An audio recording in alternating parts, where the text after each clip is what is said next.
ಸಂಡೂರಿನಲ್ಲಿ ಬಂದ್, ಒಳ ಮೀಸಲಾತಿ ಜಾರಿಗೆ ವಿಳಂಬಕ್ಕೆ ದಲಿತ ಸಂಘಟನೆಗಳ ಆಕ್ರೋಶ. ಸಂಡೂರು: ಒಳ ಮೀಸಲಾತಿ ಜಾರಿಗೆ ರಾಜ್ಯ ಸರ್ಕಾರ ಮುಂದಾಗದಿರುವುದನ್ನು ಖಂಡಿಸಿ ಇಂದು ಸಂಡೂರು ಪಟ್ಟಣ ಸಂಪೂರ್ಣವಾಗಿ ಬಂದ್ ಆಗಿ ತೀವ್ರ ಪ್ರತಿಭಟನೆ ನಡೆಯಿತು. ದಲಿತ ಸಂಘಟನೆಗಳ ಕರೆಯ ಮೇರೆಗೆ ವ್ಯಾಪಾರ ವಹಿವಾಟು ಸ್ಥಗಿತಗೊಂಡಿದ್ದು, ಅಂಗಡಿ ಮುಂಗಟ್ಟುಗಳು ಮುಚ್ಚಲ್ಪಟ್ಟಿದ್ದವು. ಪ್ರತಿಭಟನಾಕಾರರು ಪಟ್ಟಣದ ಪ್ರಮುಖ ರಸ್ತೆಗಳಲ್ಲಿ ಮೆರವಣಿಗೆಯನ್ನ ನಡೆಸಿ ಸರ್ಕಾರದ ವಿರುದ್ಧ ಘೋಷಣೆಯನ್ನ ಕೂಗಿ ಆಕ್ರೋಶವನ್ನ ವ್ಯಕ್ತಪಡಿಸಿದರು. ಒಳ ಮೀಸಲಾತಿ ಜಾರಿಗೆ ತಡವಾಗುತ್ತಿರುವುದರಿಂದ ಸಮಾಜ ಹಿಂದುಳಿದ ವರ್ಗಗಳಿಗೆ ಅನ್ಯಾಯವಾಗುತ್ತಿದೆ ಎಂದು ಆರೋಪಿಸಿದರು. ಸಂಘಟನೆಗಳ ಮುಖಂಡರು ಮಾತನಾಡಿ, ಸರ್ಕಾರವು ತಕ್ಷಣವೇ ಒಳ ಮೀಸಲಾತಿ ಜಾರಿಗೆ ಕ್ರಮವನ್ನ ಕೈಗೊಳ್ಳಬೇಕು, ಇಲ್ಲದಿದ್ದರೆ ಮುಂದಿನ ದಿನಗಳಲ್ಲಿ ರಾಜ್ಯದಾದ್ಯಂತ ಹೋರಾಟವನ್ನ ತೀವ್ರಗೊಳಿಸುವುದಾಗಿ ಎಚ್ಚರಿಕೆಯನ್ನ ನೀಡಿದರು. ಬಂದ್ ಹಿನ್ನೆಲೆಯಲ್ಲಿ ಸಾರಿಗೆ ವ್ಯವಸ್ಥೆಯಲ್ಲಿಯೂ ವ್ಯತ್ಯಯ ಉಂಟಾಗಿ ಸಾರ್ವಜನಿಕರು ತೊಂದರೆಯನ್ನ ಅನುಭವಿಸಿದರು. ಯಾವುದೇ ಅಹಿತಕರ ಘಟನೆಗಳು ನಡೆಯದಂತೆ ಪೊಲೀಸರು ಕಟ್ಟೆಚ್ಚರವನ್ನ ವಹಿಸಿದ್ದರು. ಒಟ್ಟಿನಲ್ಲಿ ಸಂಡೂರಿನಲ್ಲಿ ಬಂದ್ ಶಾಂತಿಯುತವಾಗಿಯೇ ನಡೆದಿದ್ದು, ಒಳ ಮೀಸಲಾತಿ ಜಾರಿಗೆ ಆಗ್ರಹಿಸಿ ದಲಿತ ಸಂಘಟನೆಗಳು ಸರ್ಕಾರದ ಗಮನವನ್ನ ಸೆಳೆದವು. K2 times news bureau. ಶಕ್ತಿವಂತರಲ್ಲ, ಯಾಕಂತಂದ್ರ ಕಸ್ತು ತಿನ್ನುವಂತ ಗುಣನೂ ನಮ್ಮ ಮಾದಿಗ ಸಮುದಾಯಕ್ಕಿಲ್ಲ. ನಾವು ಹಂಚಿಕೊಂಡು ತಿನ್ನುವಂತ ಬುದ್ಧಿ, ತ್ಯಾಗ ಬುದ್ಧಿ ಇರುವಂತ ಮಾದಿಗ ಸಮುದಾಯ ಯಾವತ್ತಿಗೂ ಕೂಡ ಬ್ಯಾರೆಯವರ ಪಾಲನ್ನ ಕಿತ್ತಿಕೊಂಡು ತಿನ್ನುವಂತ ಬುದ್ಧಿನೇ ಕಲ್ತಿಲ್ಲ. ಆ ಕಾರಣಕ್ಕಾಗಿ ನಾವು ಇವತ್ತಿಗೂ ಕೂಡ ಬೀದಿಯಲ್ಲಿ ಬೀಳುವಂತ ಪರಿಸ್ಥಿತಿ ಬಂದಿದೆ. ರಾಜಕೀಯ ಸಮುದಾಯದ ಭರವಸೆಯನ್ನು ನೀವು ಈಡೇರಿಸಬೇಕು. ನೀವು ನಾಳೆ ಏನು ತೆಗೆದುಕೊಳ್ಳುವ ನಿರ್ಣಯವನ್ನು ನಾವು ಕಾದು ನೋಡ್ತೀವಿ.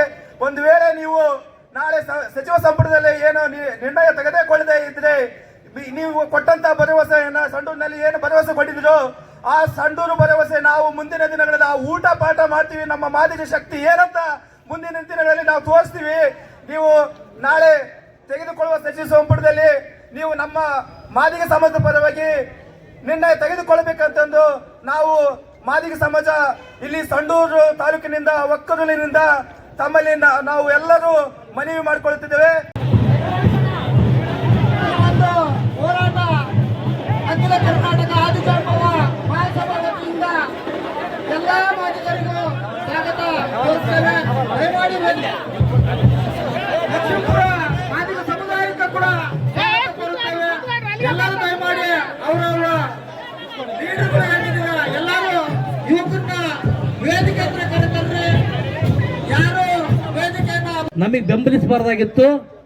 ಮುಖ್ಯಮಂತ್ರಿ ಅವ್ರು ಹೇಳಿದಂಗೆ ಕೇಳ್ತಕ್ಕಂಥ ವಿಚಾರದಲ್ಲಿದ್ದಾರೆ. ಆದರೆ ಈ ಜನಾಂಗಕ್ಕೆ ಮೋಸ ಆಗ್ತಾ ಇದೆ. ಇವರಿಗೆ ನಾವು ಒಳ ಮೀಸಲಾತಿ ಕೊಡಲೇಬೇಕು. ಬಹಳ ವರ್ಷಗಳಿಂದ ನೋವುಂಡಿದ್ದಾರೆ. ಈ ನೋವಿನಲ್ಲಿ ಬೆಂದಿದ್ದಾರೆ. ಇವ್ರಿಗೆ ಯಾಕೆ ಕೊಡಬಾರ್ದು ಅಂತ ಹೇಳ್ಬೋದಾಗಿತ್ತಾನೆ. ಅವ್ರು ಯಾರು ಹೇಳಕ್ ತಯಾರಿಲ್ಲ. ಈ ಹೋರಾಟ ನಮ್ದು, ನಮ್ಮ ಬೆನ್ನಿಗೆ ನಾವೇ ಮುಂದಿನಿಂದ ನಿಂತುಕೊಂಡು ಹೋರಾಟ ಮಾಡ್ಕೊಂಡು ಮೀಸಲಾತಿ ಪಡ್ಕೊಳ್ತಕ್ಕಂಥದ್ದು ಇಲ್ಲಿ ನಮಗೆ ಅನಿವಾರ್ಯತೆ ಆಗಿದೆ. ಬಂಧುಗಳೇ, ಇವತ್ತು ನೀವು ಯೋಚನೆ ಮಾಡಬೇಕಾದಂಥ ವಿಚಾರ ಏನಂದ್ರೆ, ನಾವು ಇವತ್ತು ಓಟ್ ಹಾಕಿ ತಪ್ಪು ಮಾಡಿದೀವಿ. ಕೆಲವೊಂದು ವಿಚಾರದಲ್ಲಿ ನಾವು ಓಟ್ ಹಾಕಿ ತಪ್ಪು ಮಾಡಿದೀವಿ. ಅವತ್ತೇನು ಹೇಳಿದ್ರು ಇವರು, ನಾವು ರಕ್ತ ಕ್ರಾಂತಿ ಆದ್ರೂ ಮಾಡ್ತೀವಿ, ಮುಂದಿನ ದೊಡ್ಡ ಹೋರಾಟ ಕಾರಣವಾದ್ರೂ ಕೊಡ್ತೀವಿ ಅಂತ ಹೋರಾಟಗಳು ನಾವು ಮಾದಿಗ ಸಮಾಜದ ಹಿಂಜರಿಯುವುದಿಲ್ಲ. ಆದ ಕಾರಣ ನಾಳೆ ತೆಗೆದುಕೊಳ್ಳುವ ನಿರ್ಣಯ ನಾವು ನೋಡ್ಕೊಳ್ತಿದ್ದೀವಿ. ಜೈ ಹಿಂದ್, ಜೈ. ಭರವಸೆಯನ್ನು ನೀವು ಈಡೇರಿಸಬೇಕು. ನೀವು ನಾಳೆ ಏನು ತೆಗೆದುಕೊಳ್ಳುವ ನಿರ್ಣಯವನ್ನು ನಾವು ಕಾದು ನೋಡ್ತೀವಿ.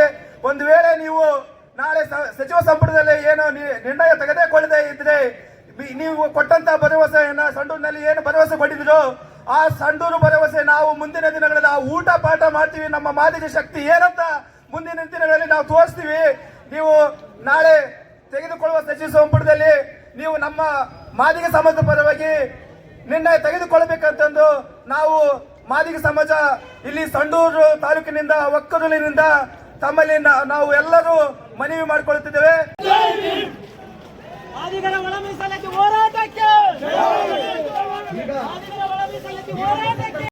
ವಿವಿಧ ಸಂಘ ಸಂಸ್ಥೆಗಳು, ವಿವಿಧ ಸಂಘಟನೆಗಳು, ಅಧ್ಯಕ್ಷರುಗಳು, ಪದಾಧಿಕಾರಿಗಳು ಎಲ್ಲರೂ ಆಗಮಿಸುತ್ತಾರೆ. ಎಲ್ಲರಿಗೂ ಸಹ ನಾನು ಈ ಒಂದು ಮೀಸಲಾತಿ ಹೋರಾಟ ಸಮಿತಿ ವತಿಯಿಂದ ಆತ್ಮೀಯವಾದಂಥ ಸ್ವಾಗತವನ್ನು ಕೋರುತ್ತೇನೆ. ಈಗಾಗಲೇ ನಾವು ಹೋರಾಟ ಅಖಿಲ ಕರ್ನಾಟಕ ಆದಿಜಾಂಬವ ಮಹಾಸಭಾ ವತಿಯಿಂದ ಎಲ್ಲ ಮಾದಿಗರಿಗೂ ಸ್ವಾಗತ ಕೋರುತ್ತೇವೆ. ದಯಮಾಡಿ ಲಕ್ಷ್ಮೀಪುರ ಮಾದಿಗ ಎಲ್ಲ